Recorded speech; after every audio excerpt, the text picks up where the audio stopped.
Direkod dulu. Bismillahirrahmanirrahim. Assalamualaikum warahmatullahi wabarakatuh. Waalaikumsalam warahmatullahi wabarakatuh. Selamat malam, ibu-ibu semua di sini, ibu semua ya yang hadir, yang pada malam hari ini bisa hadir di pembahasan UP. Ini perdana ya, yang pertama ya, Pak Ilmi. Iya. Pertemuan pertama kita di sini. Di sini ada Ibu Alpia. Tadi Bu Alpia dari mana? Dari Demak ya? Tadi Bu Alpia. Iya, dari Demak, Bu. LPTK mana Bu Alpia? LPTK-nya dari mana? Gimana? LPTK-nya dari mana? PPG-nya? Universitas Muhammadiyah. Universitas Muhammadiyah. Kalau Purwokerto. Bu Reva dari mana Bu Reva? Mikrofonnya Bu Reva. Oh iya Bu, saya UNES Bu, UNES. UNES. Bu Anik tadi dari mana? Saya lupa ya. Saya dari Tulungagung. Tulungagung. LPTK-nya UNESA Surabaya. UNESA. UNESA. Kalau Bu Reva UNES. UNES sama UNESA beda ya? Beda Bu, kayak saya ini dari Semarang. Semarang, Universitas Semarang. Oh, Ya. Ini Bu Wahyu. Bu Wahyu sudah hadir? Sudah Ibu, mohon maaf tadi habis sholat dulu. Oh iya, ya.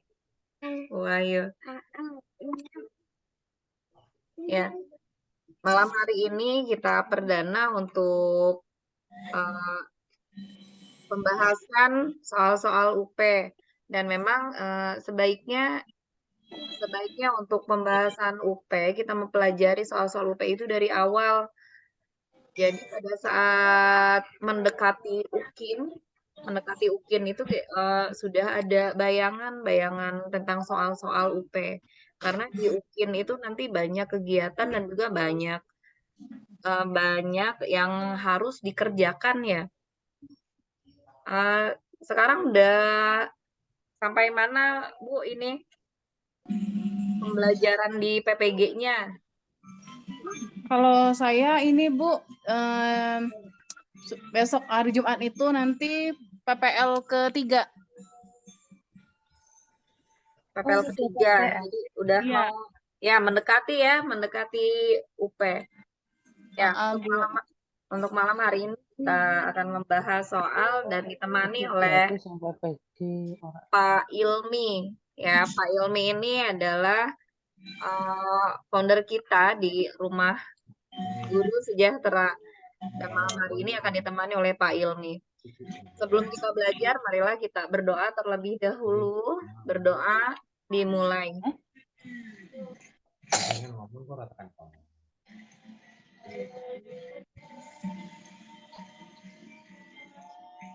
Berdoa dicukupkan. Mudah-mudahan dengan berdoa kita, ilmu yang kita dapat ya, dapat menyerap sempurna gitu. Dapat diingat dengan baik. Silakan Pak Ilmi untuk memulainya. Ya Bu Susi, terima kasih. Assalamualaikum warahmatullahi wabarakatuh. Waalaikumsalam warahmatullahi wabarakatuh. Selamat malam Bapak Ibu peserta pendampingan UP Rumah Guru Sejahtera. Mudah-mudahan Bapak Ibu semuanya pada malam hari ini masih diberikan kesehatan, kemudian kemudahan dalam segala urusan, dan tentunya besok ketika menghadapi UP diberikan juga kemudahan dan juga kelulusan Bapak Ibu ya. Jadi sebisa mungkin UP itu cukup satu kali saja. Jangan sampai berkali-kali ya Bapak Ibu. Nah, usaha apa yang harus kita lakukan supaya UP kita itu berhasil? Salah satunya yaitu dengan ikhtiar atau berusaha, yaitu dengan belajar bersama semacam ini.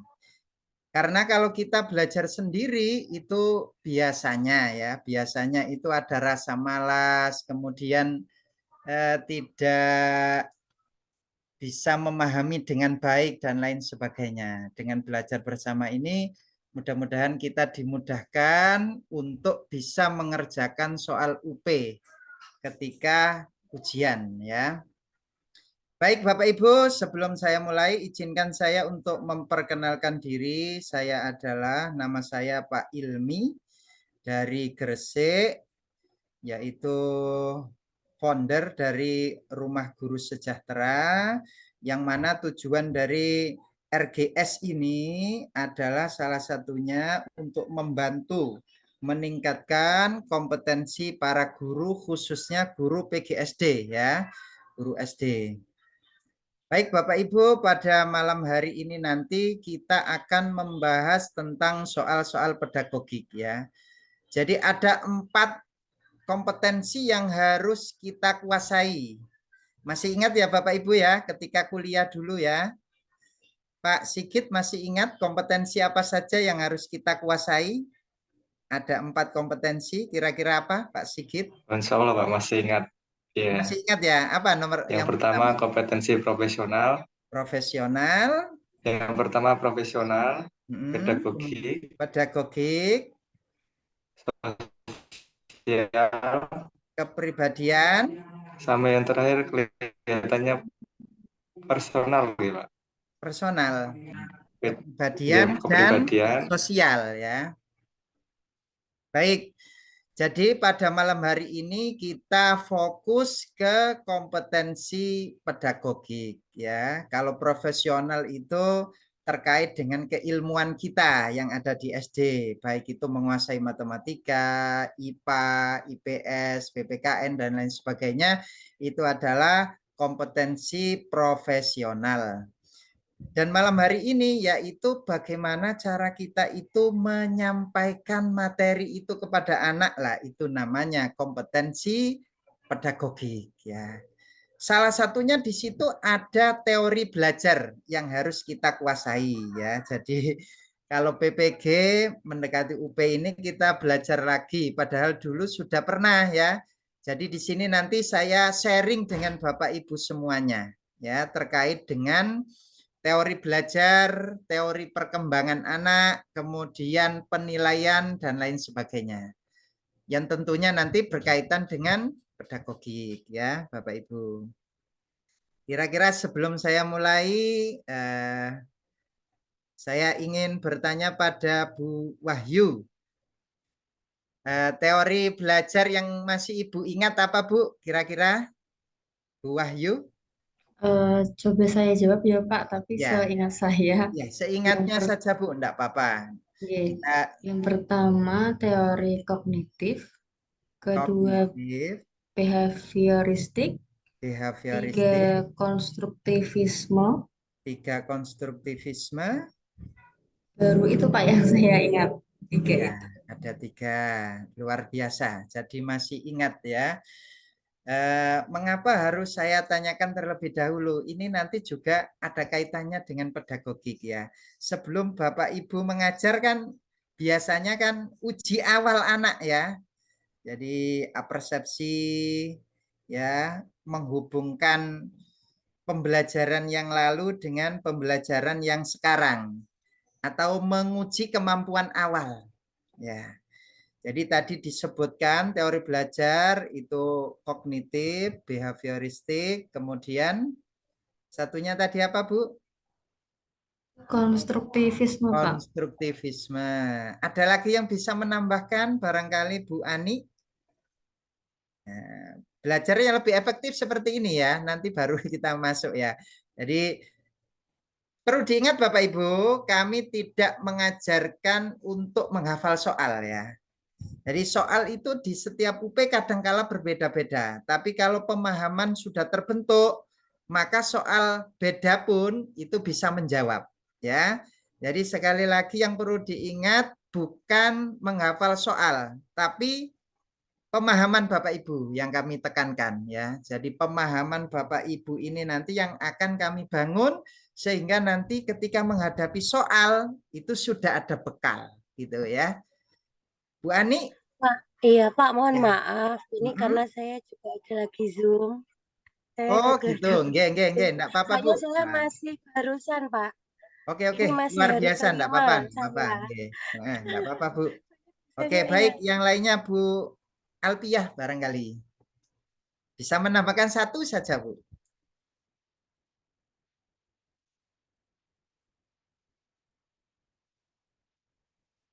Di mikrofonnya Bu, mikrofonnya di itu ya. Ini kadangkala memang presentasi dengan dosen itu kadangkala kita sudah bicara tapi mikrofon belum dibuka ya. Ini sering ini kalau Zoom atau Google Meet itu biasanya seperti itu. Gimana Bu Alfiah? Dibuka Bu untuk mikrofonnya.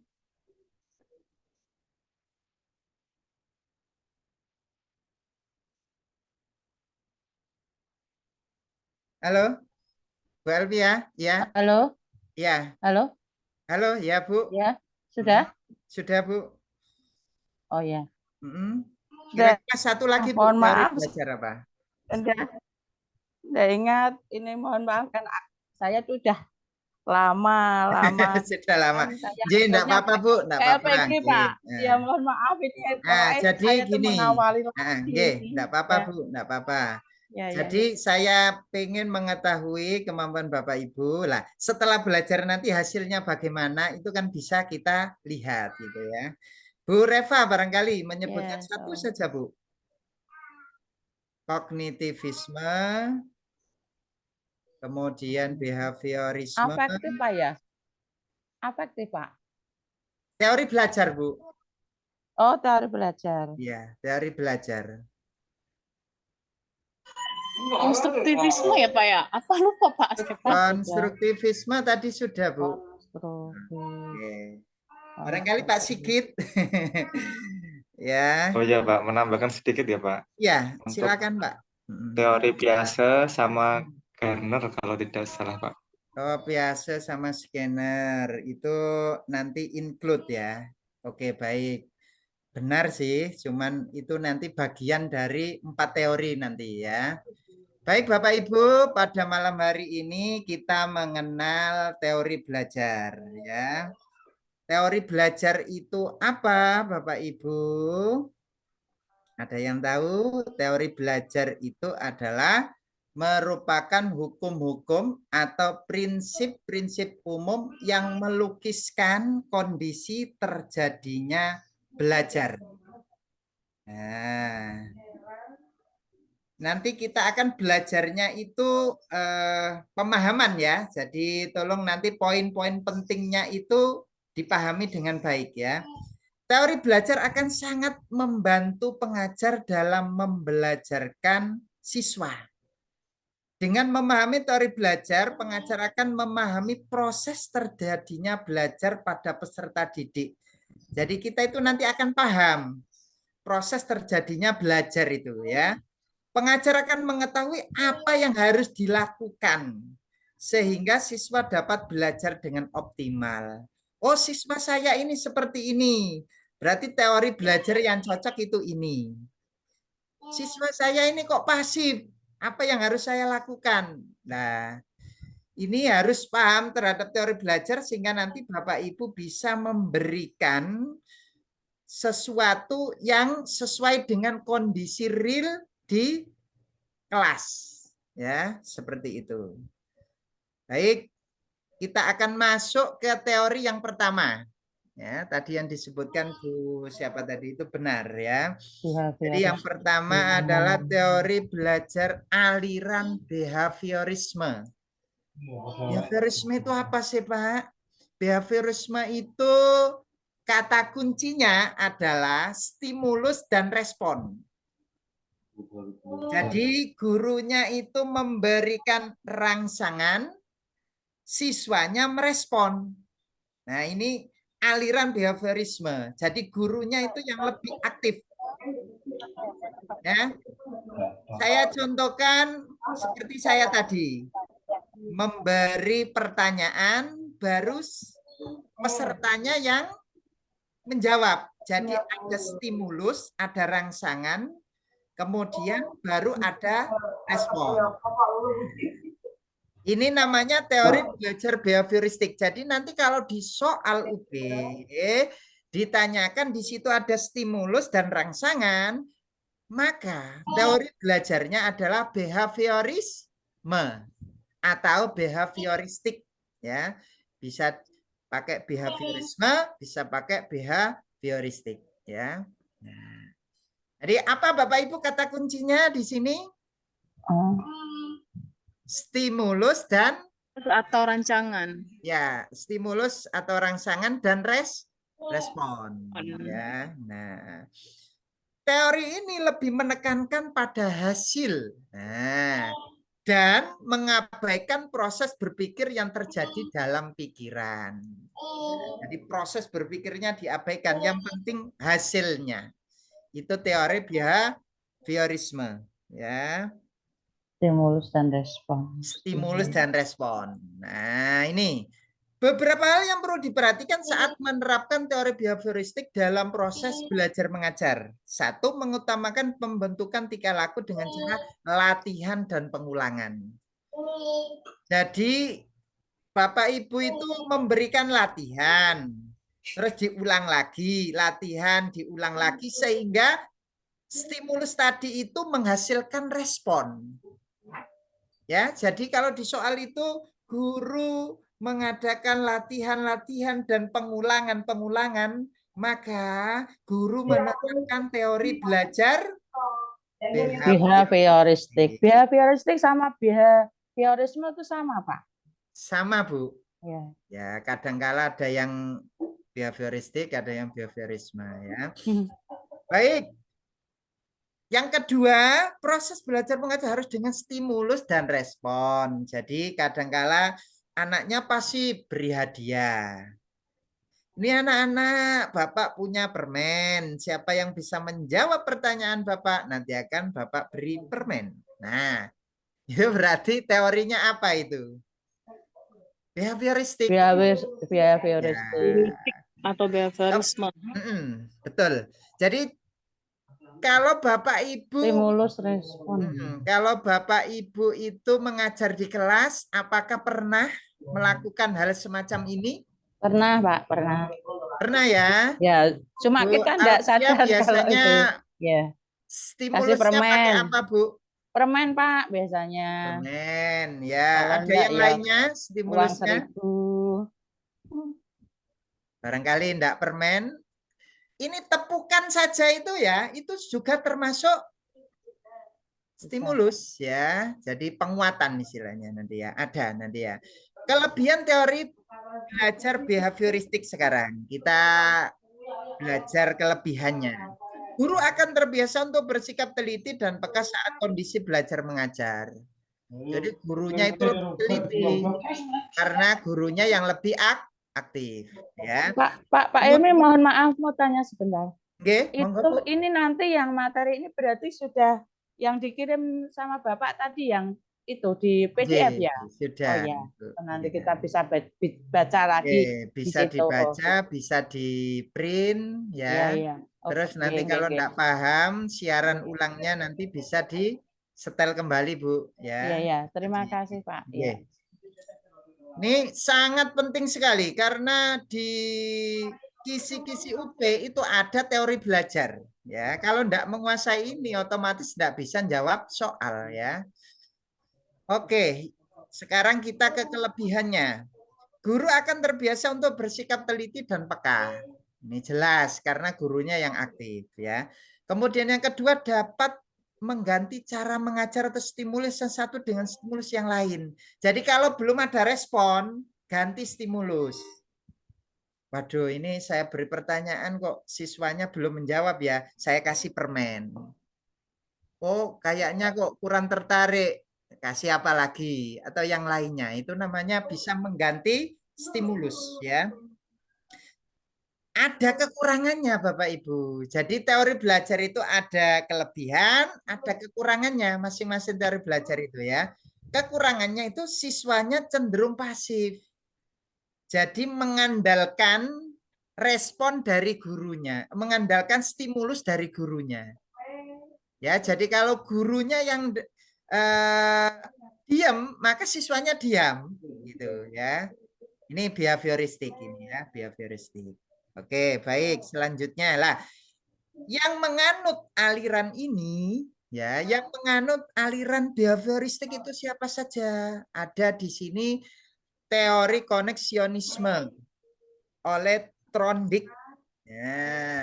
Ya, Trondijk ini masuk ke dalam aliran behavioristik dia.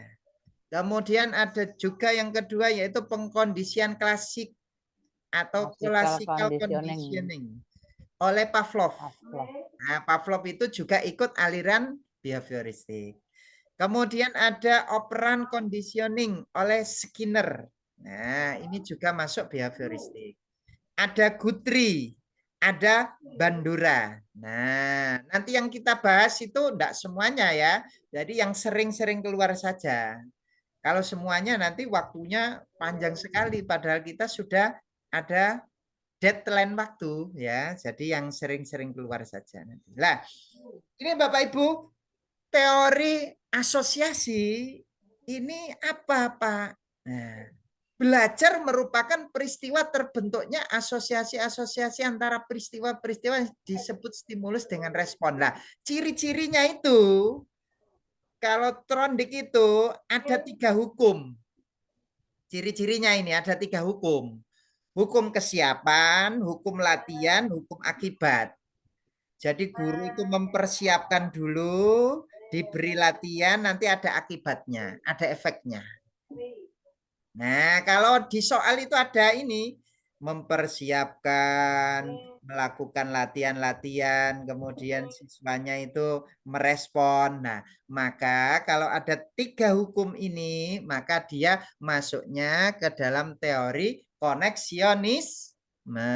Jadi ada law of readiness, kemudian law of exercise, kemudian law of effect.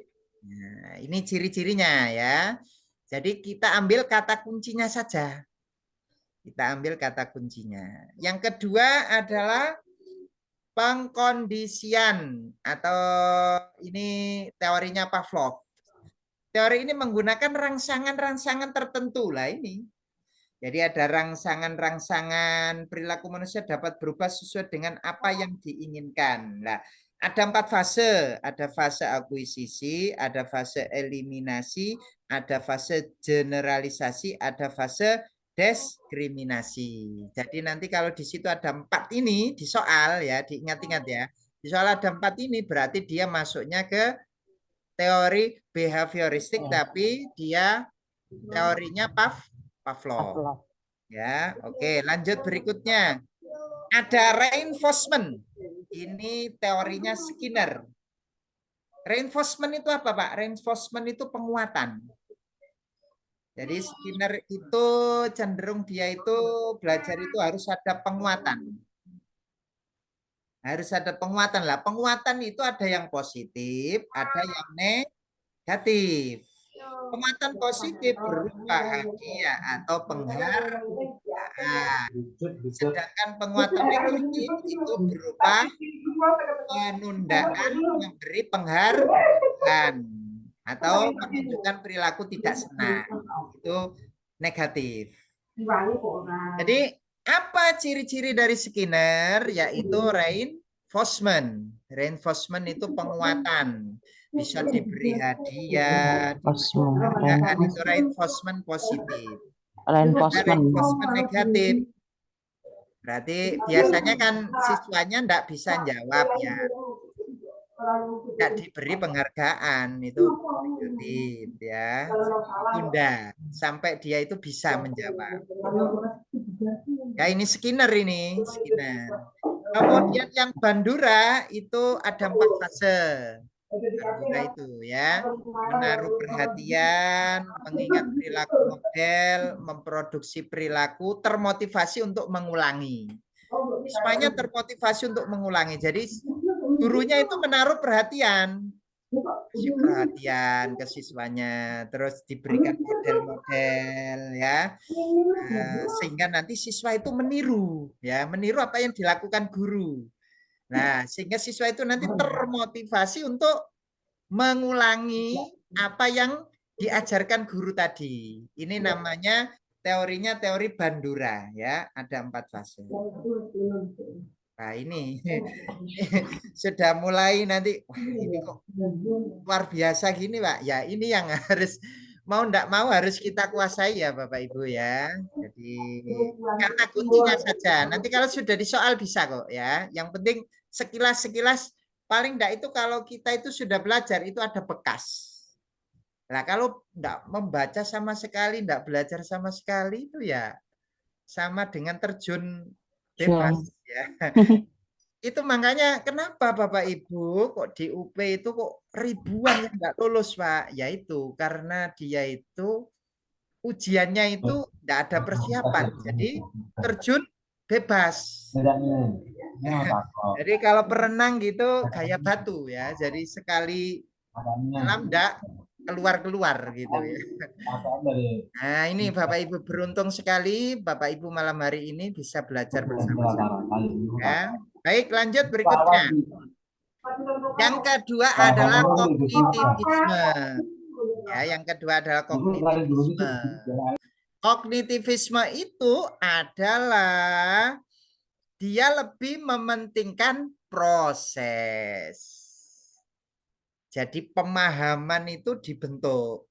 Ya, pemahamannya itu dibentuk. Belajar adalah perubahan persepsi dan pemahaman. Nah, jadi dia mementingkan prosesnya gitu. Kalau tadi behavioristik atau behaviorisme tadi mementingkan apa Bapak Ibu?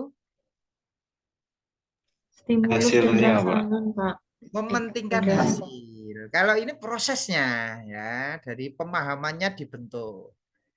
Nah, ini kita lanjut ya. Beberapa hal yang perlu diperhatikan saat menerapkan teori kognitivisme. Nah, dalam proses belajar mengajar, ya, 1. Pembuatan materi pembelajaran harus disusun dengan pola atau logika sederhana dan kompleks. Jadi dimulai dari yang sederhana dulu, kemudian baru ke yang lebih sulit. Begitu. Jadi biar apa? Biar pemahaman itu terbentuk ya.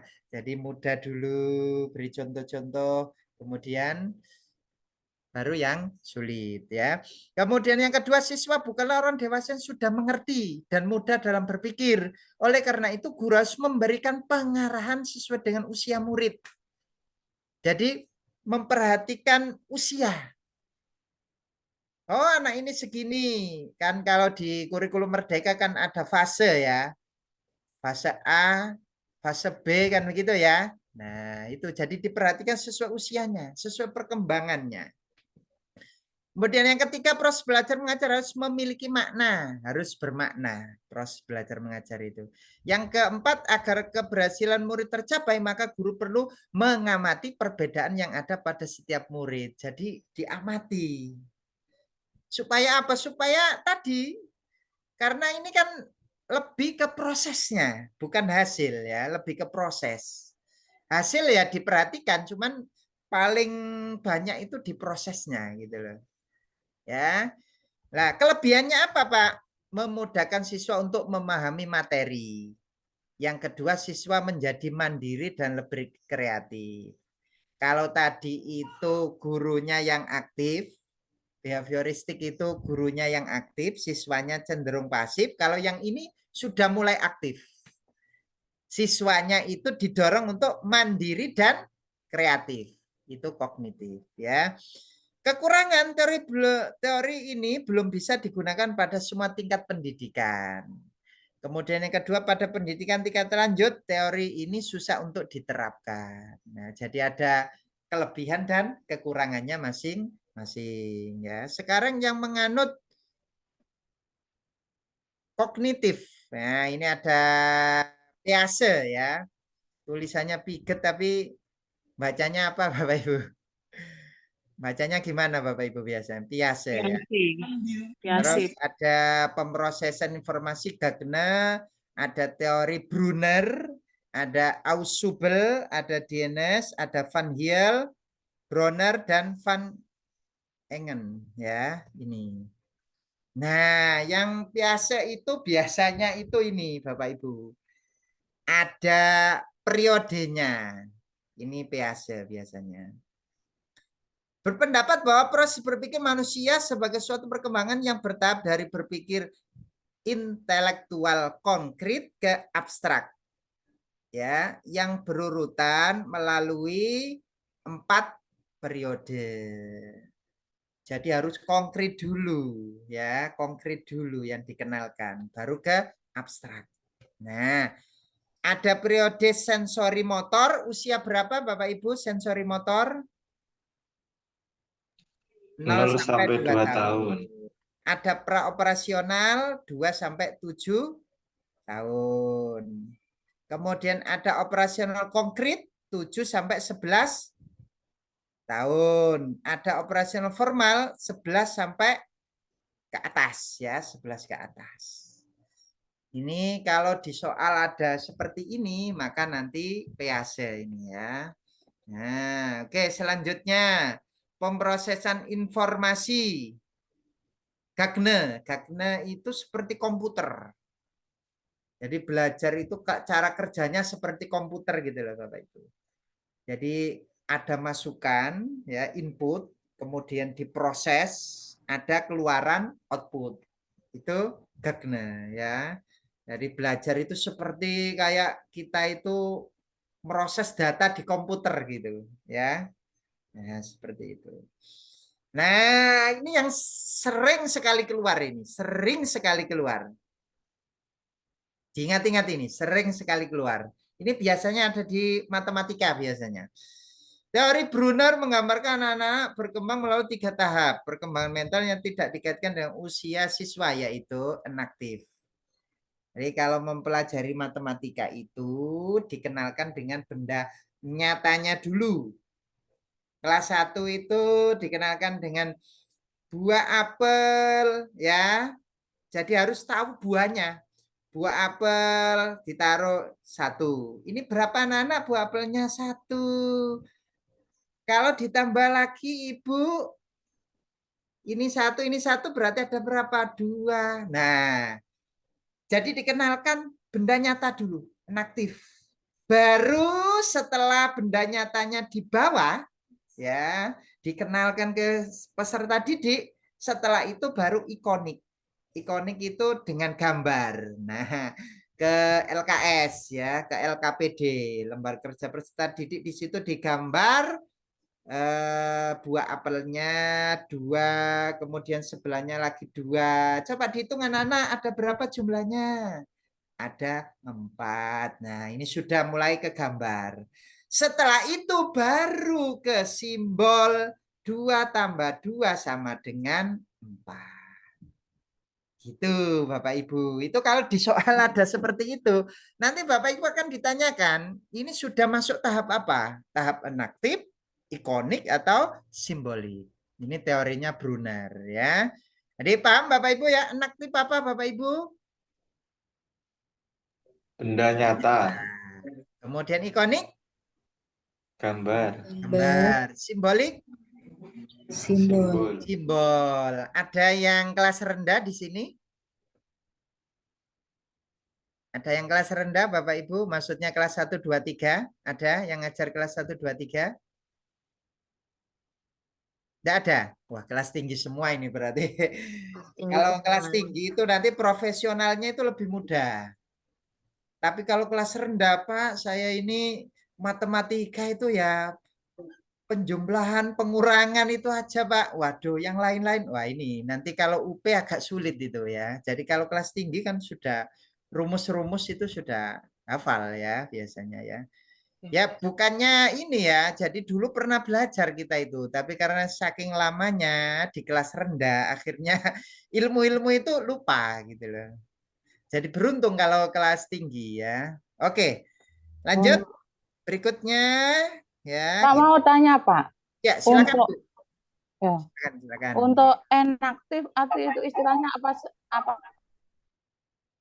Tapi teorinya siapa? Kontekstual itu kan juga nyata.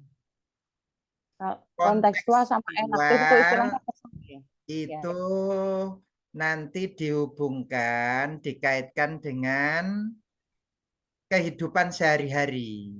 Dikaitkan dengan Oh. kehidupan sehari-hari itu namanya kontekstual. Ya, kontekstual. Oke, itu nanti macam-macam model ya. Ya. Ini kalau ini teori ya, itu Iya, iya, iya. besok ada sendiri ya Bapak Ibu. Ada Ya. PBL, PJBL, kontekstual, iya kan? Nah, Ya, terima itu kasih. beda lagi nih bahasanya ya Bapak Ibu. Ini Iya, kita iya. masih teori ya. Iya, Oke. iya. Makasih, Pak. Ya, sama-sama. Jadi Brunner ada enaktif, ikonik, simbolik ini sering keluar ya Bapak Ibu. Maka kalau bisa ini harus kata kuncinya dipahami dengan baik ya. Bener. Selanjutnya ausubel. Ausubel itu kalau belajar itu harus bermakna. Itu ausubel. Kalau belajar itu harus bermakna. Itu ausubel ya. Oke, selanjutnya yaitu konstruktivisme. Konstruk itu artinya membangun. Jadi siswanya itu yang membangun pengetahuannya sendiri. Guru itu hanya sebagai fasilitator. Hanya memfasilitasi saja. Siswanya yang mencari sendiri. Ya, jadi guru itu hanya sebagai fasilitator. Itu konstruktivisme. Ya, konstruktivisme itu. Jadi konstruksi itu berarti membangun. Jadi teori belajar konstruktivisme suatu usaha yang dilakukan untuk membangun tata hidup yang berbudaya modern. Teori belajar ini berlandaskan pembelajaran kontekstual. Jadi anak itu digiring ke dunia nyata. Suruh nyari sendiri. Ya, suruh nyari sendiri. Jadi guru itu hanya memfasilitasi di sini ya, memfasilitasi. Itu namanya konstruktivisme ya, konstruktivisme. Oke, selanjutnya beberapa hal yang perlu diperhatikan saat menerapkan teori konstruktivisme dalam proses belajar mengajar. Satu, saat mengajar sebaiknya memberikan kesempatan kepada murid agar dapat mengeluarkan pendapatnya. Jadi guru harus memberi kesempatan kepada siswanya untuk mengemukakan pendapat. Bu, saya punya pendapat seperti ini. Oh ya nak, silakan. Nah, seperti itu. Ya, kemudian yang kedua, murid diberikan waktu atau kesempatan untuk menceritakan pengalamannya. Gimana Nana? Tadi sudah kita praktek seperti ini ya. Kira-kira pengalaman selama belajar tadi bagaimana? Nah, itu termasuk ke dalam konstruktivisme. Lingkungan belajar mengajar harus kondusif agar murid bisa belajar dengan maksimal. Jadi lingkungan belajarnya itu sudah tertata. Kalau anaknya itu muser aja, lah enggak tertata, enggak rapi ya, sulit teori ini ya. Kemudian yang keempat, murid diberi kesempatan untuk membuat gagasan. Jadi seringnya itu, ini biasanya itu kalau menerapkan model PBL. PBL ya, berbasis masalah itu kan diberikan permasalahan siswanya, disuruh menyelesaikan. Nah, ini masuknya ke teori belajar konstruktivisme ya, masuknya belajar konstruktivisme ya. Oke. Ini kelebihannya ya, dalam proses belajar mengajar guru dapat mengajarkan pada murid untuk mengeluarkan ide-ide. Semua murid bisa mengingat pelajaran yang sudah diajarkan. Mengapa kok bisa mengingat? Karena siswanya itu langsung berinteraksi. Langsung berinteraksi di situ ya. Misal apa ya istilahnya belajar tentang bagian-bagian tumbuhan gitu diajak keluar. Diajak keluar dikenalkan dengan tumbuhannya itu ya, suruh neliti gitu lah. Jadi terlibat, jadi pemahamannya lebih bagus konstruktivisme itu ya. Kemudian yang ketiga, ketika proses belajar mengajar, murid akan lebih mudah beradaptasi dengan lingkungannya. Ya. Kemudian yang keempat, pengetahuan yang diterima oleh murid akan mudah diterapkan dalam kehidupannya. Kenapa? Karena berbasis kontekstual, ya, dunia nyata. Kekurangannya teori belajar ini lebih susah untuk dimengerti karena ruang lingkupnya lebih luas.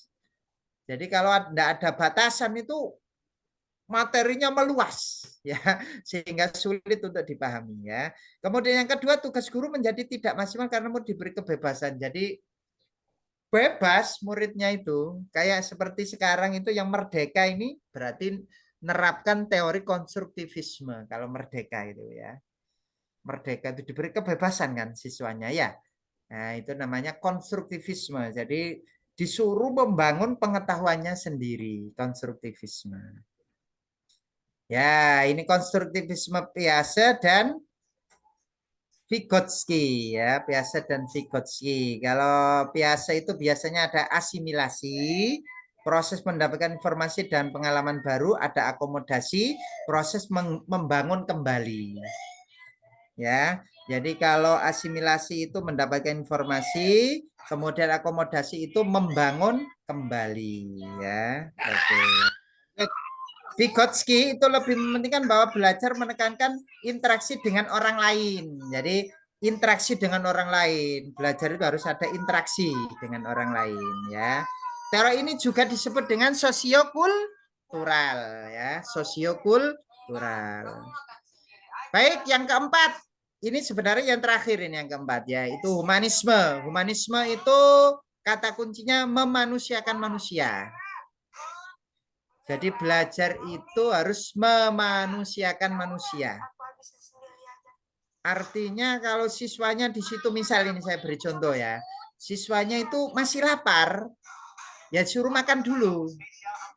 Ya, jadi diberi apa ya, dihargai gitu loh, dihargai ya. Jadi memanusiakan manusia ya. Memanusiakan manusia. Nah, ini guru berusaha menyusun dan mempersiapkan materi-materi pembelajaran lebih banyak agar tujuan belajar mengajar tercapai. Yang kedua, guru sangat berperan sebagai fasilitator. Maksudnya guru diharuskan memberikan perhatian. Nah ini, perhatian dan suasana yang kondusif. Kemudian guru ditugasi untuk mengetahui keinginan. Jadi keinginan setiap siswa itu harus diketahui. Anak ini inginnya ini, anak ini inginnya ini, anak ini inginnya ini, gitu. Jadi memanusiakan manusia ya. Humanisme ini kelebihannya tingkat keberhasilan indikator penilaian dan teori ini adalah murid merasa senang. Pokoknya men ya. Bahasa Jawanya keluar. Pokoknya kalau belajar itu indikator keberhasilannya itu kalau siswanya senang. Ya, jadi setelah belajar dengan saya, dengan Bapak dan Bapak Ibu semua ini senang. Wah, tadi loh, wah, enak penyampaian Bapak tadi. Enak belajar dengan Ibu tadi. Nah, itu berarti ini berhasil itu. Jadi pokoknya senang, ya itu sudah. Ya tujuannya itu ya. Jadi membuat anak itu happy dalam belajar, itu humanisme ya. Jika proses belajar mengajar mengutamakan kepribadian, perilaku, tingkah laku dan hati nurani, maka teori humanistik sangat sesuai. Jadi harus dengan hati nurani. Mengajar juga harus dengan hati ya. Tulus, ikhlas gitu ya. Bapak Ibu ya. Jadi kalau tanggal muda tulus, nanti tanggal tua kurang tulus. Jadi tidak boleh ya. Jadi sama saja ya. Enggak, Pak. Ya, jadi kita harus semangat, ikhlas dalam mengajar itu ya. Oke, ini humanisme itu Arthur, ada Maslow, ada Carl Roger ya. Oke, jadi tidak saya bahas tadi karena jarang keluar ya. Kalau sibernetik itu apa, Pak? Itu dikaitkan dengan teknologi. Jadi pembelajaran daring itu termasuk teori belajar sibernetik ya. Kalau dengan teknologi. Ya, ini kesimpulannya nanti bisa dibaca sendiri. Ini referensinya dari modul guru pembelajar tahun 2016. Saya ambilkan di situ sama saya formulasikan dengan modul PPG Bapak Ibu ya. Sekarang ke teori belajar soalnya ya. Ini ada rangkumannya. Nanti yang ini bisa di print Bapak Ibu. Kalau tadi enggak bisa di print, itu tadi lebar sekali ya, besar. Kalau yang ini bisa di print. Nanti bisa Bapak Ibu print ya. Oke, baik, saya serahkan ke Bu Susi untuk membaca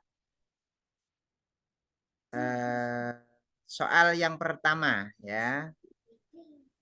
Terlihat Bapak Ibu soalnya? Agak diperbesar, Pak. Terlihat ya, tapi kurang besar ya? Ya, Oh, kurang agak besar. diperbesar sedikit. Oke, Iya, saya Pak, terima perbesar kasih. sedikit. Oke, sudah ya? Ya, Jelas, Bapak Ibu? Oke, baik, silakan. untuk Mulai nomor action 1, kita ya. ya, Pemahamannya diuji nih, pemahamannya. Ya, silakan. ini untuk peserta kan, Pak? Ya, untuk peserta. Masa Silahkan Bu ngajarnya Wahyu. yang suruh jawab ya.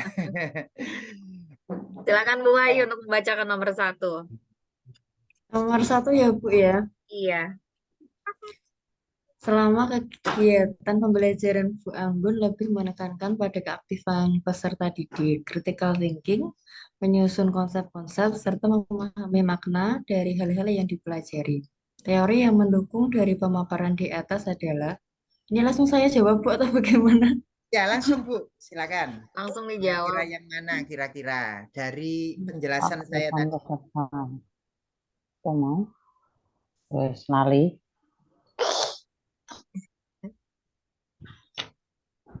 Yang mana ya kira-kira ya?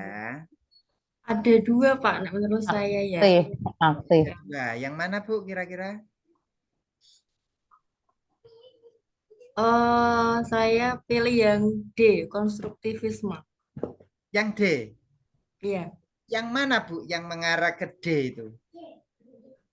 Kata apa yang menekankan mengarah ke D itu? Kata kuncinya Apa apa? itu? pada keaktifan siswa, keaktifan peserta didik, lalu critical thinking atau berpikir kritis, menyusun konsep-konsep, lalu memahami makna dari hal yang dipelajari. Tadi kalau misalkan kognitif kan tadi hanya menekankan pada pemahaman ya Pak ya. Kalau di Pasif. sini kan ada keaktifan, jadi anak-anak berpartisipasi aktif, jadi lebih menurut saya lebih ke konstruktivisme. Iya, jadi membangun pengetahuannya sendiri ya, critical thinking, berpikir Kritis. kritis. Nah, anak bisa nyampe berpikir kritis itu tentunya ya menerapkan teori ini ya, menerapkan teori konstruktivisme. Krisma. Ya, jadi Berarti benar ya semua Pak jawaban saya ya Pak. Ya, betul 100 Alhamdulillah. benar. luar biasa. Oke, lanjut berikutnya. Untuk nomor 2, silakan Bu Alpia untuk membacakan nomor 2. Ya, siap. Pak Basir dalam memberikan materi unsur, senyawa, dan campuran pada kegiatan pendahuluan, memaparkan tujuan pembelajaran terlebih dahulu.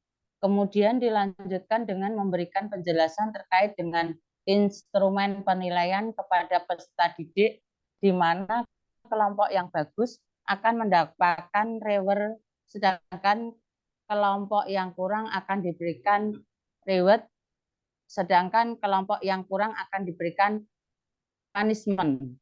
Dalam hal ini Pak Basir menerapkan teori belajar behaviorisme. Kalau menurut saya. Ya, menurut Ibu behaviorisme. Kenapa Bu kok bisa behaviorisme? Kata apa di soal itu yang mengarah ke Tadi jawaban kan itu? Kira-kira yang mana Bu yang mengarah ke sana?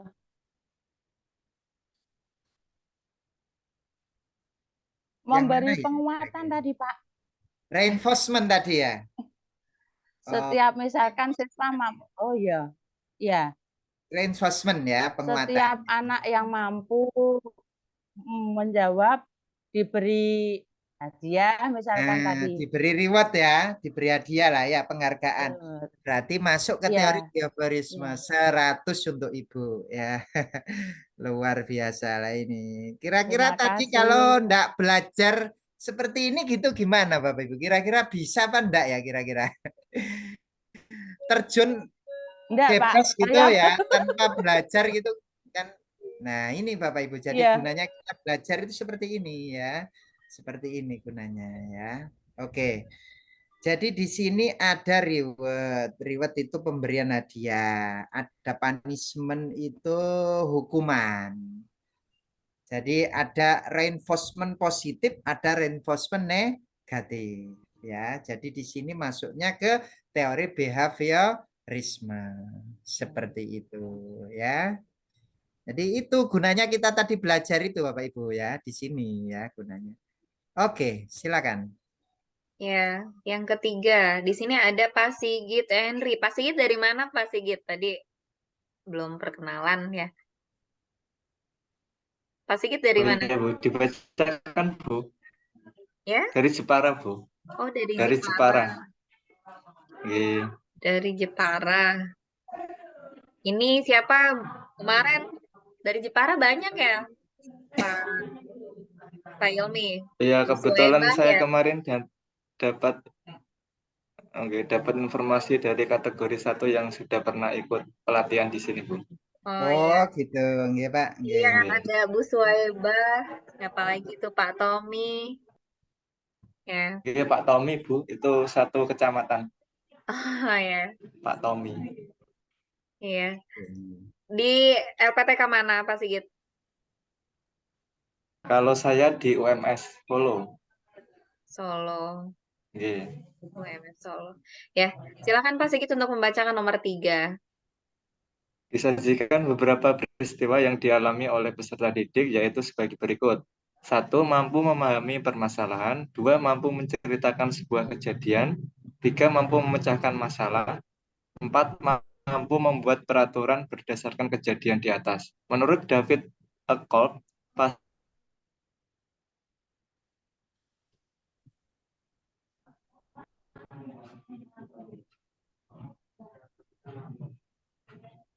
Halo, ya Pak.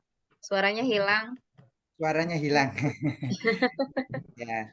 Di itu kelihatannya Pak, mungkin kameranya dimatikan Pak. Biar itu. Oke. A. Yang A Pak. Nggih. Mengapa kok A Pak? Karena poin 1 itu mampu memahami permasalahan. Jadi melalui pemecahan masalah mungkin siswa dihadapkan dengan pengalaman yang konkret atau nyata. Seperti itu, Pak. Gitu. Halo? Iya, oke. Yang lainnya pendapatnya gimana? Kira-kira sama dengan Pak Sigit? Silakan. Fase pengalaman konkret, artinya dia sudah dikenalkan ya, dikenalkan dengan sesuatu yang nyata gitu. Yang mana kira-kira? Apakah mampu memahami Yang D ya Pak permasalahan? ya? Yang apa Bu? Yang D ya? Yang D, 4 mampu membuat peraturan berdasarkan kejadian di atas. Membuat peraturan berdasarkan. Ya, yang mana Bapak Ibu kira-kira? Ya, yang mana? Konkret itu menyeluruh. Konkret itu menyeluruh ya. Oke, coba kita lihat. Ya. Mudah-mudahan ada ya penjelasannya di sini.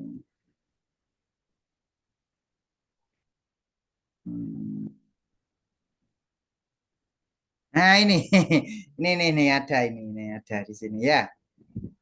Oke, ini Bapak Ibu, pengalaman konkret itu pernah mengalami kejadian secara langsung, tapi belum memecahkan. Ya, jadi menurut David Akab tahap belajar ada 4. Ya, ada 4 ya, ada 4.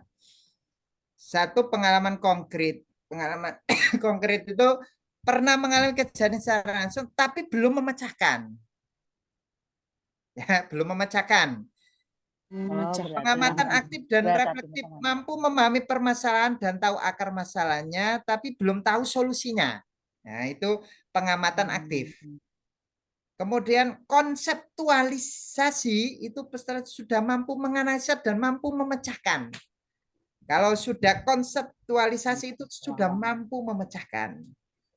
Ya, jadi sudah mampu memecahkan. Tadi Pak Sigit tadi jawab apa tadi?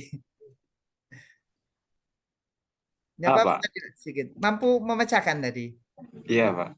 Salah ya, Pak. Berarti konseptualisasi. Ya. Oke, eksperimentasi aktif bisa untuk menerapkan atau mengaplikasikan. Jadi sudah bisa mengaplikasikan itu eksperimen. Eksperimentasi.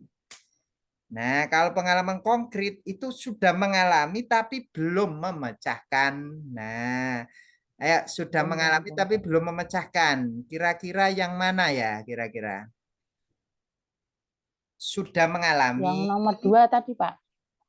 tapi belum Mampu memecahkan. menceritakan sebuah kejadian. Nomor 2, Pak. Semua salah, Pak. Berarti, Pak. Menurut saya B. Memahami permasalahan ini tapi dia belum tahu solusinya ya. Ya, terus ini memecahkan masalah berarti tadi yang masuk ke mana Bapak Ibu memecahkan masalah? Yang konkret. Konkret. Konseptualisasi. Memecahkan masalah itu ini loh.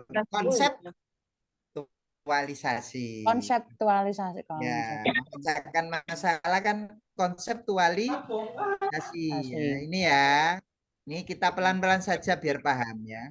Konseptualisasi itu mampu memecahkan masalah. Ya. Mampu memahami itu tadi namanya pengamatan aktif ya. Mampu memahami itu pengamatan aktif. Ya. Jadi mampu memahami ini berarti pemahaman aktif ya. Nah, berarti ini salah maksudnya. Maksudnya salah ya. Salah ini ya. Oke. Memecahkan masalah tadi apa Bapak Ibu namanya? Konseptualisasi. Jadi ini salah ya. Oke, salah. Mampu membuat berarti dia sudah mengaplikasikan namanya eksperimen. Ya, berarti mampu Eksperimen menceritakan tadi sebuah ya, kejadian. ya. Eksperimen aktif ya, mengaplikasikan dalam kehidupan, sudah mampu membuat peraturan ya, berarti yang tidak saya coret yang mana kira-kira? Yang tidak saya coret. 2, Pak, jadinya. Mampu menceritakan sebuah kejadian tapi belum Ya, bisa ini dia menyelesaikan kalau masalah. sudah bisa menceritakan kejadian artinya dia sudah mengalami pengalaman konkret. Ya, di situ Pak Sigit. Ya. Bisa dipahami Pak Sigit ya? Oke, Pak. Oke, jadi ini memang tadi belum saya jelaskan ya. Makanya salah enggak apa-apa Pak Sigit ya. Belum tahu ilmunya masalahnya ya. Oke, lanjut berikutnya. Silakan Bu Susi. Ya, untuk nomor 4. Nomor 4 Bu Alpia sudah ya? Bu Wahyu. Bu Wahyu silakan nomor 4. Di tempat mengajar Bu Desi, seluruh komponen pendidikannya memiliki tujuan yang sama, yaitu peserta didik diharapkan menjadi manusia yang ideal, menjadi manusia yang dicita-citakan, dan menjadi manusia yang mampu mencapai aktualisasi diri. Dalam hal ini, komponen pendidikan di tempat mengajar Bu Desi menerapkan teori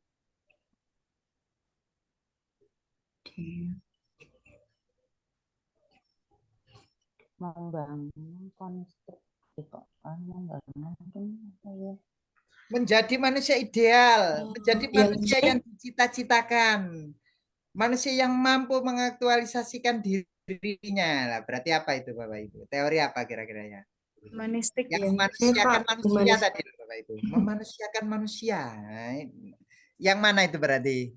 Yang C. Yang C. Luar biasa ya. Jadi yang C. Ya ini di soal itu bentuknya seperti ini Bapak Ibu ya.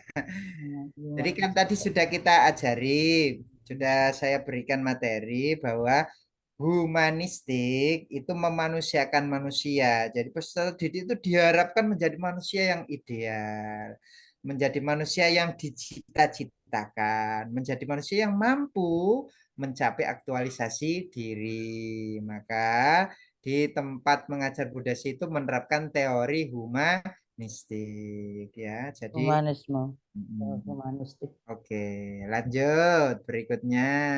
Silakan. Ini yang tadi yang saya bilang tadi ya.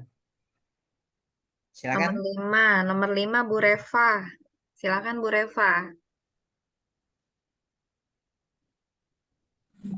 Di dalam sebuah pembelajaran, Bu Erni berpendapat apabila seseorang memahami objek-objek atau dunianya melalui gambar-gambar dan visualisasi verbal. Dengan kata lain, peserta didik belajar melalui bentuk perumpamaan atau perbandingan. Hal ini merupakan tahapan dari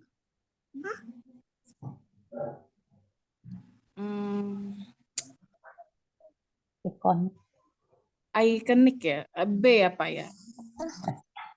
Dunianya melalui gambar-gambar. Nah, apa tadi? Melalui gambar-gambar itu berarti.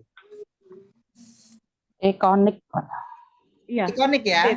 Ikonik. Iya. Iya. Yang pertama tadi apa sih Bapak Ibu? Brunner tadi, Brunner ya. Ini teorinya Brunner. Nah, yang pertama adalah inaktif.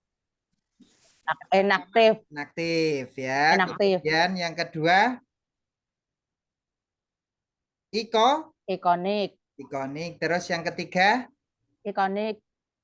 Yang ketiga, Bu. Simbolik. Simbolik, Pak. Ya, jadi kalau melalui gambar-gambar, visualisasi verbal, itu berarti dia ikonik ya, ikonik gambar-gambar ya. Saya tunjukkan tadi. Mana tadi ya? Biar ingat lagi ya. Nah, ini.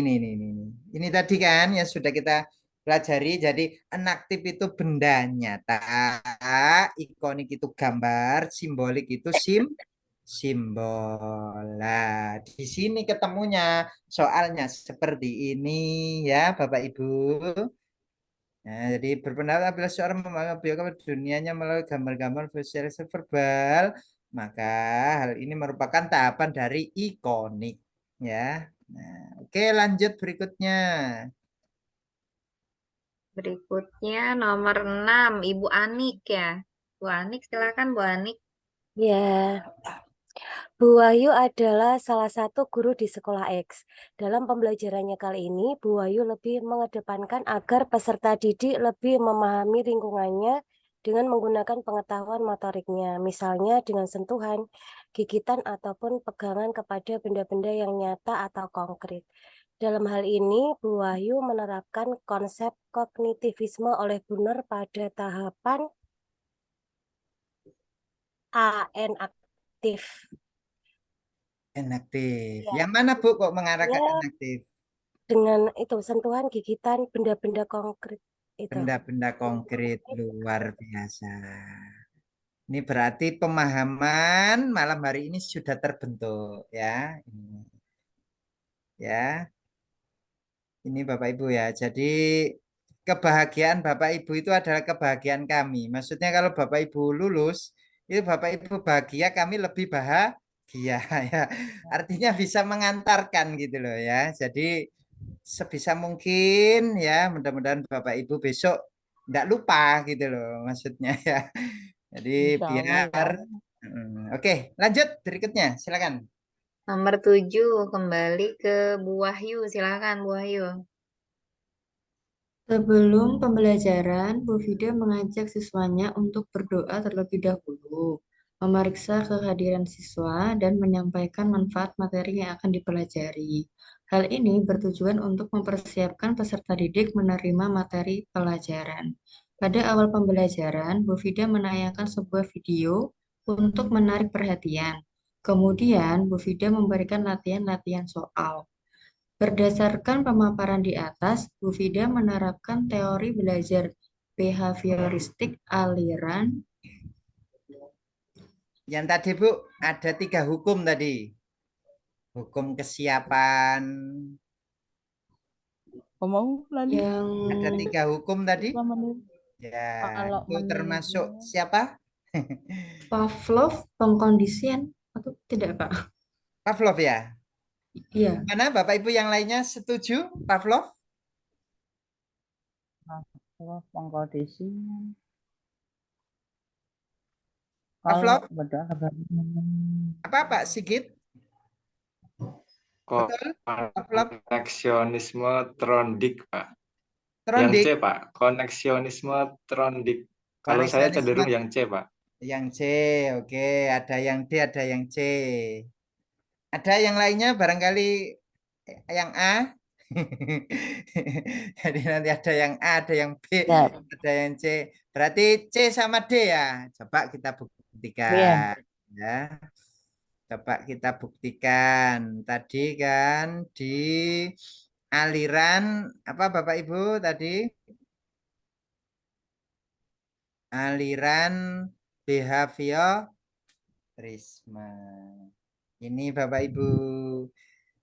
Trondik ya, betul sekali untuk Pak Sigit, luar biasa ya.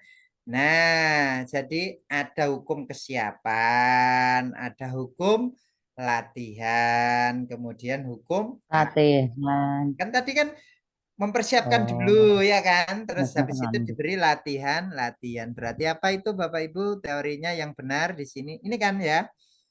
Nah, ini terlebih dahulu memeriksa kehadiran, menyampaikan manfaat materi. Hal ini bertujuan untuk mempersiapkan, berarti hukum persiapan, ya kan? Nah, kemudian setelah Trondik. itu memberikan latihan, latihan. Ya, cocok tadi berarti yang ini ya. Nah, oke. Nah, dengan Koneksionisme seperti ini maka trondik. besok ini Bapak Ibu ya, jadi ketika kita itu salah dalam belajar seperti ini, terus diingatkan, itu besok akan membekas. Oh, saya kemarin itu jawab itu salah. Ternyata jawaban yang benar ini. Itu pas waktu di UP itu, waduh, ini kemarin saya jawabnya salah ini, yang benar ini, gitu ya. Jadi insya Allah lebih membekas itu ya, lebih membekas. Oke ya, lanjut berikutnya, berikutnya. Ya. Oke, Berikutnya nomor 8. Nomor 8 Bu Wan. Alfiah. Bu Alfiah silakan. Ya. Perhatikan langkah-langkah pembelajaran yang dilakukan oleh Bu Hilya sebagai berikut. 1. Menetapkan tujuan yang harus dicapai oleh peserta didik. Menggunakan reinforcement,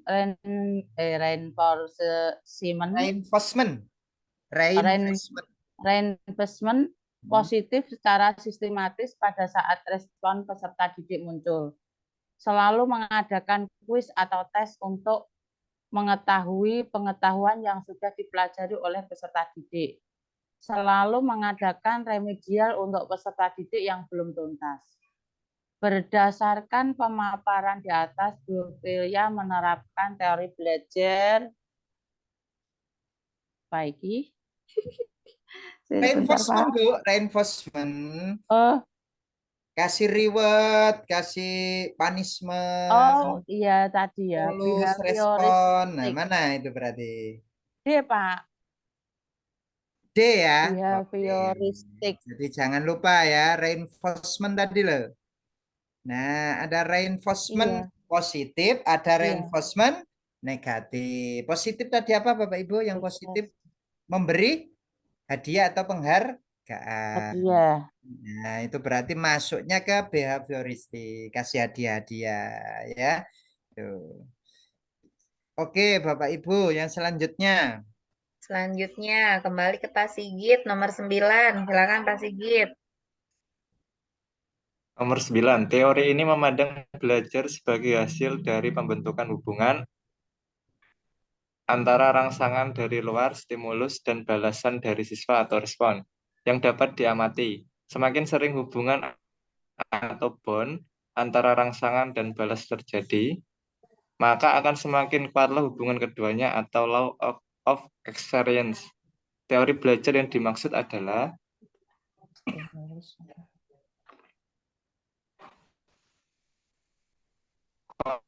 konstruktivisme, Pak.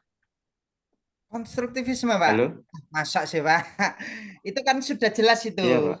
Sudah jelas untuk kata kuncinya ya. Ada stimulus, ada respon. Ayo, apa, Pak? Stimulus, respon. Stimulus, kognitivisme. Kognitivisme. Oh, behaviorisme, Pak. Behaviorisme, Pak, ya. Allah. Behaviorisme, Pak ya. Jadi kan tadi kan Sudah saya berikan kata kunci ya. Kalau di soal itu ada stimulus, kemudian respon, stimulus, respon berarti dia termasuk behaviorisme. Jadi behaviorisme itu ya, kalau di soal itu ada stimulus, ada respon, ada punishment, ada reinforcement, ada reward. Nah, itu ciri-ciri dari behaviorisme ya, ciri-ciri Iya. pengulangan-pengulangan, latihan-latihan. Nah, itu behaviorisme itu. Ya, gitu Pak Sigit ya. Oke, ya. Oke, Pak. Oke. Lanjut berikutnya, silakan. Nomor 10, Ibu Reva. Silakan Bu Reva. Ya. Di dalam proses pembelajaran, para siswa dihadapkan dengan situasi di mana ia bebas untuk mengumpulkan data, membuat dugaan, mencoba-coba, trial and error, mencari dan menemukan keteraturan atau pola, menggeneralisasi atau menyusun rumus beserta bentuk umum, membuktikan benar tidaknya dugaannya itu. Hal ini merupakan penerapan teori belajar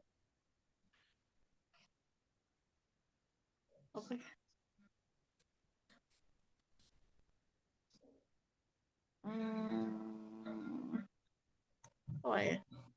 Yang mana, Bu? Tahu Pak saya. Cari kata kuncinya di situ yang mengarah ke jawaban ya. Jadi setiap soal itu ada kata kunci. Kalau ketemu kata kuncinya, maka Bapak Ibu bisa menjawabnya. Coba yang mana? Kognitivistik ya. Di sini kan mencoba. Proses mandiri mencari.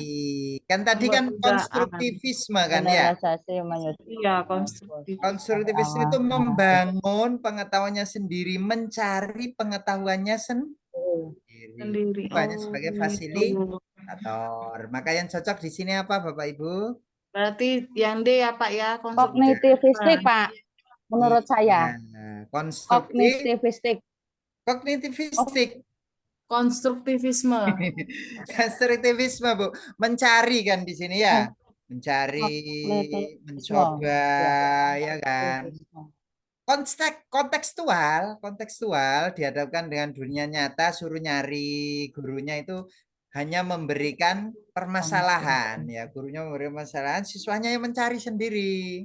Nah, mencoba, mencari, menemukan, menyusun rumus. Nah, itu siswanya sendiri membuktikan benar tidaknya. Nah, ini berarti dia masuknya ke konstruktivisme. Ya, bisa dipahami ya Bapak Ibu ya. Iya Pak. Insya Allah Pak, Insya Allah. Ya, seperti itu Bapak Ibu. Oke, lanjut berikutnya.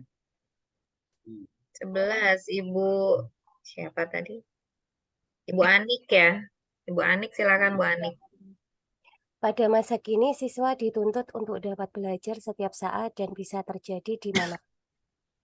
Hal ini terjadi karena kemajuan teknologi yang memungkinkan belajar jarak jauh dalam jaringan atau online.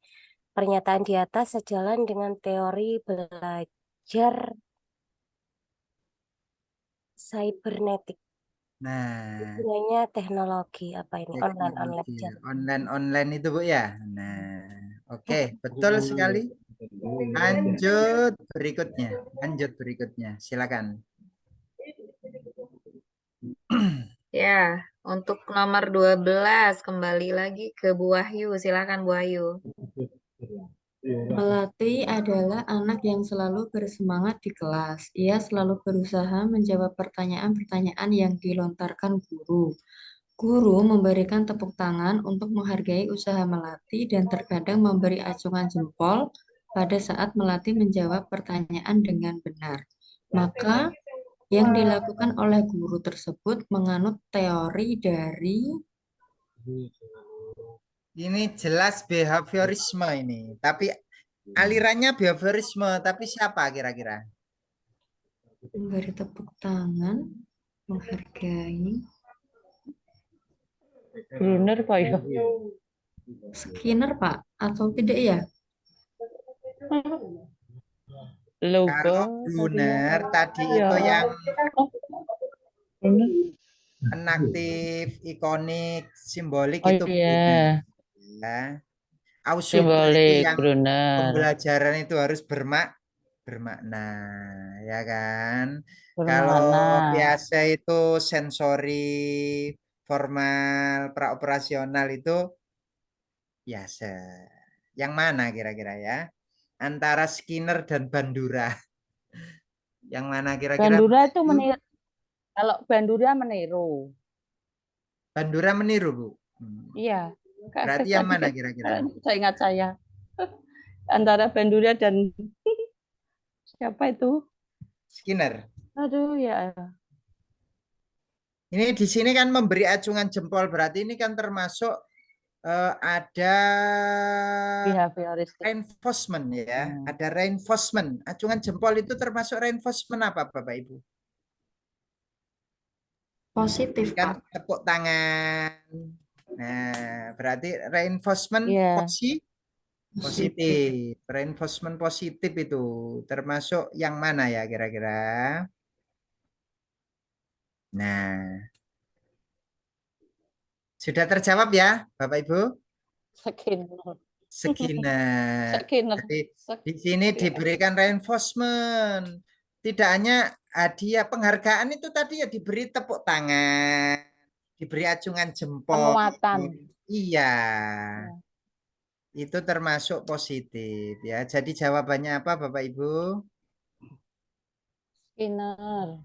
Skinner ya di sini. Teori dari Skinner. Skinner. Oke, lanjut berikutnya. Selanjutnya Bu Alpia, silakan Bu Alpia. Nomor 13. Pada pembelajaran matematika, siswa diminta menemukan sifat-sifat persegi panjang oleh gurunya.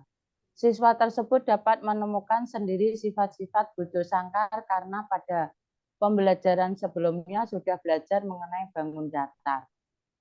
Menurut Ausubel, hal ini menunjukkan belajar dengan penemuan yang benar, belajar dengan penemuan. Ausubel.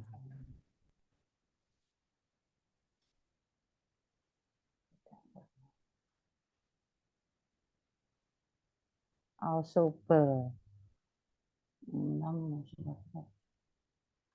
Belajar dengan penemuan yang bermakna. Oke.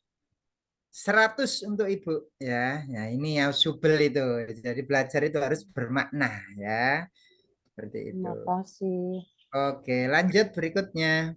14, silakan. Siapa? Bu Anik, silakan Bu Anik.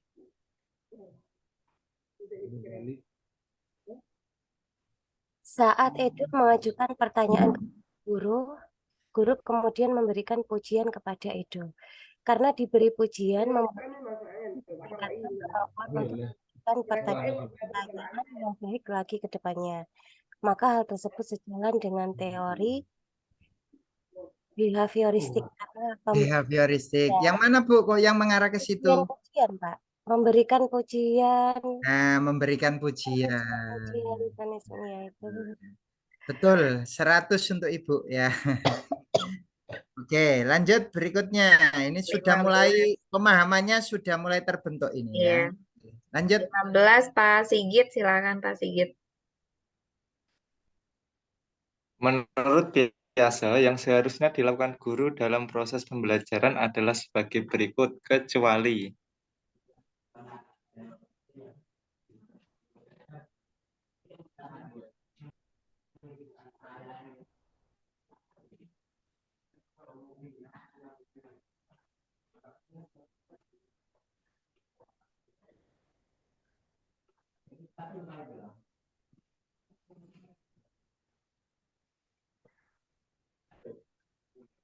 Yang mana Pak? Yang kecuali. Kecuali ini ya. Belajar itu kan harus sesuai tahapan usianya kan gitu kalau biasa itu ya. Nah, kecuali yang mana kira-kira?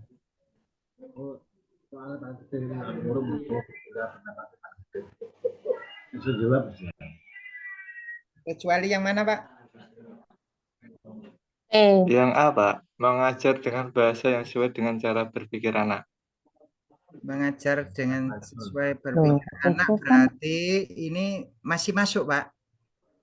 Masih masuk biasa karena kan ada tahapannya kan ya. Usia anak tadi. Operasional, ya kan, konkret itu usia berapa. Jadi harus mengajar itu harus dengan bahasa yang sesuai dengan cara berpikir anak. Ini masuk, Pak. Jadi bukan pengecualian. Kira-kira yang mana Bapak Ibu yang lainnya bisa dibantu Pak? Menurut saya Pak. Menurut Ibu menurut saya yang Oke. Menghadapkan anak pada situasi yang membingungkan atau suatu masalah. Suatu masalah itu berarti nanti masuknya ke konstruktivisme ya. Nah, diberi permasalahan. Kalau yang ini kan sesuai dengan usianya ya. Maka yang cocok adalah yang Oke. Oke, lanjut berikutnya yang nomor 16. Silakan. Nomor 16, Ibu Reva. Silakan Ibu Reva. Oh iya, Bu. Contoh penerapan teori behavioristik yang dapat dilakukan oleh guru dalam praktik pembelajaran adalah behavioristik. Yang mana?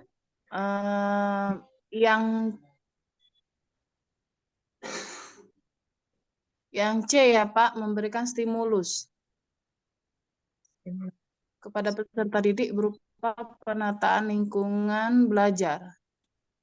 Jadi di situ ada stimulus ya, Bu ya? Iya, Pak, memberikan stimulus. Ya, oke. Benar, Bapak Ibu yang lainnya gimana? Setuju? Setuju, Pak. Ya, jadi kata kuncinya di situ kan ada stimulus. Yang B itu ada rangsangan itu. Enggak yang B. Itu kan untuk keingintahuan, bukan untuk semangat. Merangsang keingintahuan ya. Mengekspresikan gagasannya. Jadi itu masuknya ke konstruktivisme. Ya. Jadi yang cocok adalah yang C. Oke, lanjut berikutnya terakhir. 17. Terakhir ini. Silakan Bu Wahyu. Silakan Bu Wahyu untuk membacakan kembali. 1. Pembuatan materi pembelajaran harus disusun dengan pola atau logika sederhana dan kompleks. 2. Siswa bukanlah orang dewasa yang sudah mengerti dan mudah dalam berpikir. Oleh karena itu, guru harus memberikan pengarahan sesuai dengan usia murid atau peserta didik. 3. Proses belajar mengajar harus memiliki makna. 4. Agar keberhasilan murid tercapai, maka guru perlu mengamati perbedaan yang ada pada setiap murid. Maka hal tersebut sejalan dengan teori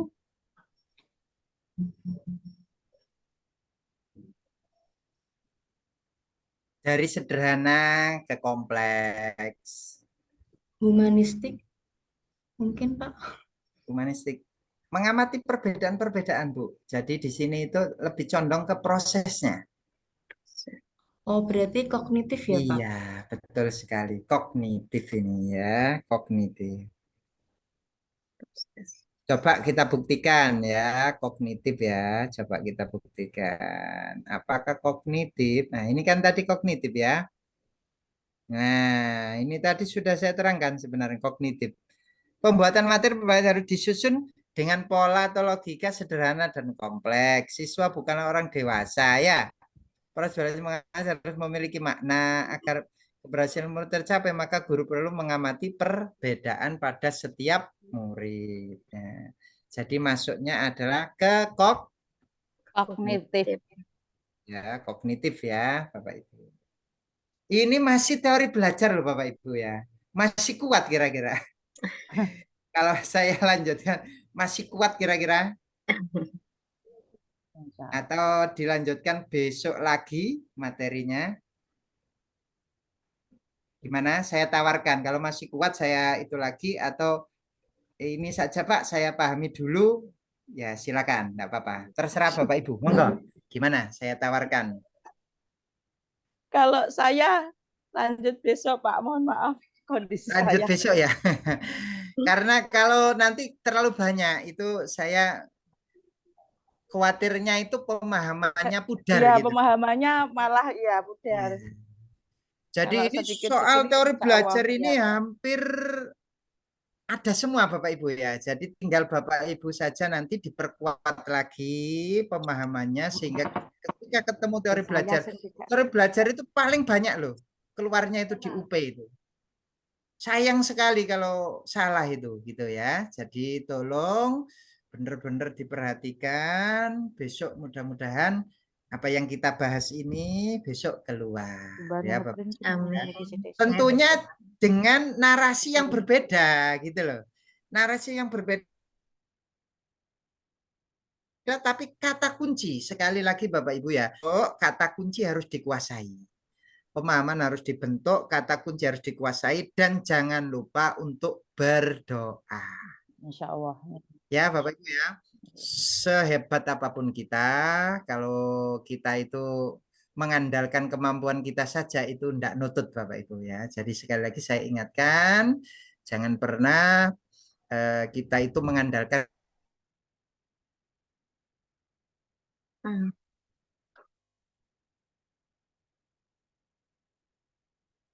Kak Ilmi. Mana? Dan kalau bisa Bapak Ibu ya, teman-teman yang lain barangkali ada yang senasib dengan Bapak Ibu bisa diajak untuk belajar bersama ya. Apabila temannya itu pengen yang gratis ada, itu tiap hari Kamis ya. Nanti tiap hari Kamis itu untuk umum. Ya, tapi kalau semisal yang gratis saja kurang Pak, masih jauh pemahamannya ya berarti ikut yang khusus. Jadi yang khusus itu sebanyak 12 kali ya. Itu sudah termasuk nanti ada tryout dan juga pembahasannya. Jadi setelah diberikan materi-materi, kita berikan soal. Nah, itu diuji ya. Soalnya nanti sejumlah 120 soal. Nah, itu nanti bisa dilihat kemampuan Bapak Ibu. Terus ada 2 kali pembahasan ya, pembahasan tryout. Itu Bapak Ibu pada malam hari ini nanti yang saya berikan itu walaupun belum saya bahas bisa dipelajari terlebih dahulu ya Bapak Ibu ya. Bisa dipelajari terlebih dahulu sehingga pemahaman Bapak Ibu bisa terbentuk dengan baik. Seperti itu Bapak Ibu. Terima kasih, saya serahkan ke Bu Susi. Silakan. Ya, terima kasih Pak Ilmi. Materi malam hari ini luar biasa, walaupun sedikit tapi diharapkan untuk dapat memahaminya ya, Bapak Ibu Insya semua. Allah, Bu. Iya. Ya, insya Allah, Bu. Dan diharapkan untuk dibaca kembali, diulang-ulang gitu. Jadi pada saat UP nanti kan yang dibentuk di sini kan pemahaman. Jadi jangan sampai Ya. dihafal soal. Kalau dihafal soal nanti ketika mendapatkan soal yang baru dilupa. Lupa apa materinya gitu kan. Jadi diulang-ulang kembali materinya, dibaca kembali, nanti di sini kita ada YouTube-nya ya. Di pembahasan soal pada malam hari ini kita upload ke YouTube dan nanti bisa diulang lagi, bisa dilihat lagi. Pada Bapak Ibu dimohon untuk memperkenalkan kepada temannya, siapa tahu ada yang mau ikut bergabung ya. Nanti kita memang ada program untuk yang tidak berbayar itu setiap hari Kamis di jam 1 siang ya, Pak Ilmi, di jam Tiap 1 siang. Kamis malam juga, Bu. Oh, malam sekarang dirubah ke Sekarang malam ya. malam juga. Jadi nanti Biasanya teman-temannya siang. bisa diajak untuk hari Kamis itu untuk umum ya. Oh Jadi gitu. Bapak Iya. Ibu itu wajib ikut, tapi yang umum juga boleh ikut ya Iya. untuk hari Kamis ya. Sekarang dialihkan ke malam karena banyak permintaan malam ya Pak ya. Ya, jadi Siang itu kalau siang itu kadang masih PPG. Masih PPG ya. Masih Zoom dengan dosen kan gitu. Jadi lebih baik malam hari seperti ini. Iya. Nanti bisa diinformasikan pada teman-temannya kalau misalkan mau yang ikut malam Kamis ya, Kamis malam berarti malam Jumat ya,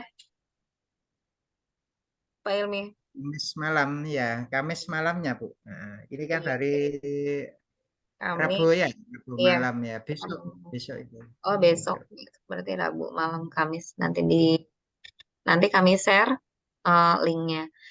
Untuk malam hari ini kita cukupkan saja. Terima kasih Pak Ilmi ilmunya ya. Mudah-mudahan kita mendapatkan manfaat pada malam hari ini. Amin, amin. Saya cukupkan, saya tutup dengan membaca hamdalah alhamdulillahirabbil alamin. Alhamdulillahirabbil alamin. Kita tutup. Wassalamualaikum warahmatullahi wabarakatuh. Selamat malam. Waalaikumsalam warahmatullahi wabarakatuh. Terima kasih Bapak Ibu. Selamat beristirahat. Ya.